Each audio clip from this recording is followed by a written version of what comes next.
बार जब आखिरी बार विधानसभा का चुनाव लड़ा, मुझे ले गए तो चुनाव हार गए। उसके बाद इनको समझ आ गई।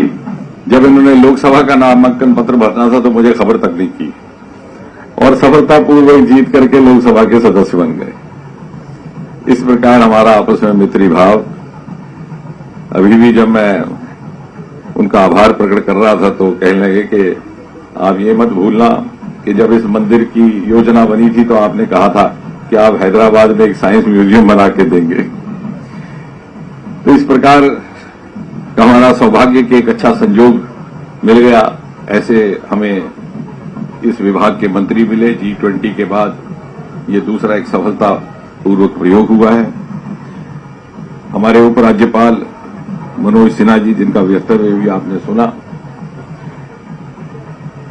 तिरुपति ट्रस्ट के मुखिया, चेयरमैन, राज्यसभा में सदस्य, वर्तमान में हमारे सांसद साथी सुब्बा रेड्डी जी, जिन्होंने आज बालाजी को मां वैष्णो देवी के आंगन में आकर के बसा दिया, एक पुण्य का कार्य अंजाम दिया और हम सबको भी इस पुण्य के भागीदार बना दिया। उसके साथ हमारे डीडीसी के चेयरमैन भारत भूषण जी, इस स्थान पर जहां हम बैठे हैं यहां का प्रतिनिधित्व करने वाले लोकसभा में हमारे बड़े पुराने वरिष्ठ साथी जुगल किशोर जी, प्रशांत Reddy ji, chief secretary Arun ji, adviser Bhatnagar साहब, मेरे सामने बैठे हुए जम्मू नगर के प्रमुख नागरिकगण रूपेश कुमार जी हैं, डिवीजनल कमिश्नर रमेश जी हैं, जस्टिस प्रमोद कोहली, विश्व हिंदू परिषद के राजेश,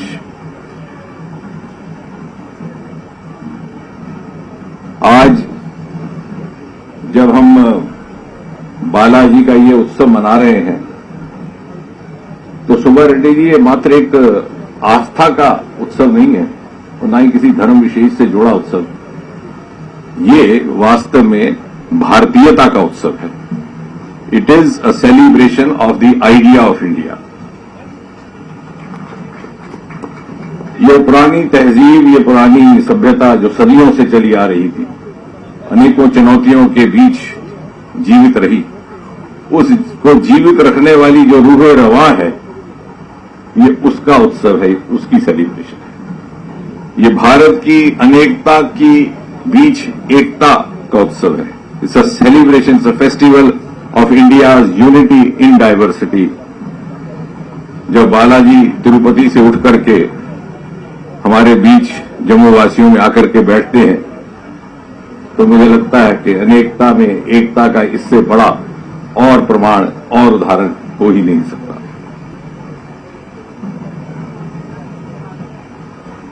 अक्सर आजकल चूंकि हम सब प्रधानमंत्री मोदी जी के कार्यकाल के 9 वर्ष मना रहे हैं देश भर में, लेकिन एक बिंदु जिसका उल्लेख थोड़ा कम रहता है वो ये कि मोदी जी ने इस देश को एक सूत्र में बांधने का काम किया है। उत्तर से पूर्व,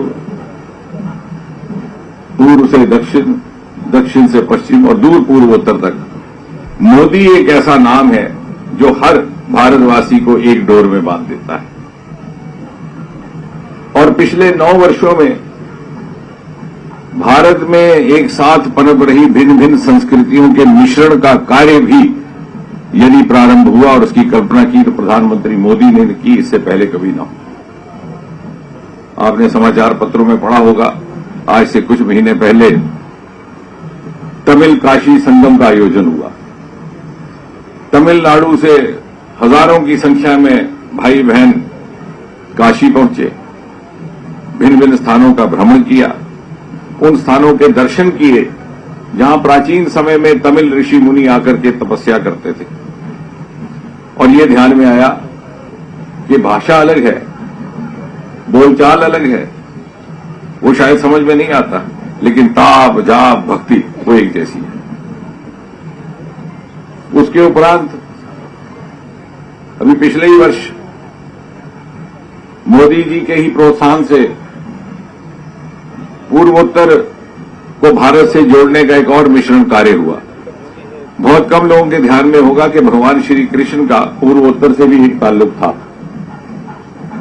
ये मां रुक्मणी जी का संबंध अरुणाचल से था, तो हमने वो भी आयोजन किया। अरुणाचल से कुछ एक लोगों को लेकर के गुजरात में द्वारका स्थान पर पर्व मनाया। और अभी हाल ही में आप सबने टेलीविजन में देखा किस प्रकार प्रधानमंत्री मोदी जी ने सिंगोल को नए संसद भवन में स्थापित किया और उसके साथ ही साथ याद ताजा करवाई आजादी के उस समय की जब भारत के सबसे दक्षिणीय राज्य तत्कालीन मद्रास से आए हुए एक बुद्धिजीवी नेता सी राजगोपालचारी राजा जी ने भारत के सबसे उत्तरी राज्य जम्मू कश्मीर से मूलतः ताल्लुक रखने वाले एक नेता जवाहरलाल नेहरू को ये सलाह दी थी कि आप इस सिंगूल को स्वीकार करने की रस्म अदा करिए। आज विधिवत मोदी जी ने उस सिंगूल को स्वीकार किया तमिल मंत्रों के उच्चारण के बीच और उसे अपने सम्मानजनक यथा योग्य स्थान पर स्थापित किया। और मैं समझता हूं कि आज का ये कार्यक्रम उसी कड़ी में जुड़ जाता है। और दूसरी बात ये भी रेड्डी जी हम बैठे कि जगह भी ये इस प्रकार का संस्थान बनाते हैं तो स्वाभाविक है, इनसे अपेक्षा होती है कि शिक्षा के क्षेत्र में, विज्ञान के क्षेत्र में, स्वास्थ्य के क्षेत्र में भी इनकी वैल्यू एडिशन रहेगी। और विज्ञान जगत में बालाजी का कितना आदर मान है उसका मैं स्वयं साक्षी हूं। हमारे यहां इसरो में, स्पेस संस्था में जब भी कोई लॉन्चिंग होती है तो सैटेलाइट या रॉकेट लॉन्च करने के तुरंत 2-3 घंटे के भीतर एक परंपरा है कि बालाजी के स्थान पर उपस्थित होकर शुक्राना करना होता है। तो इसलिए मुझे विश्वास है कि आने वाले समय में ये हमारा और विस्तार होगा।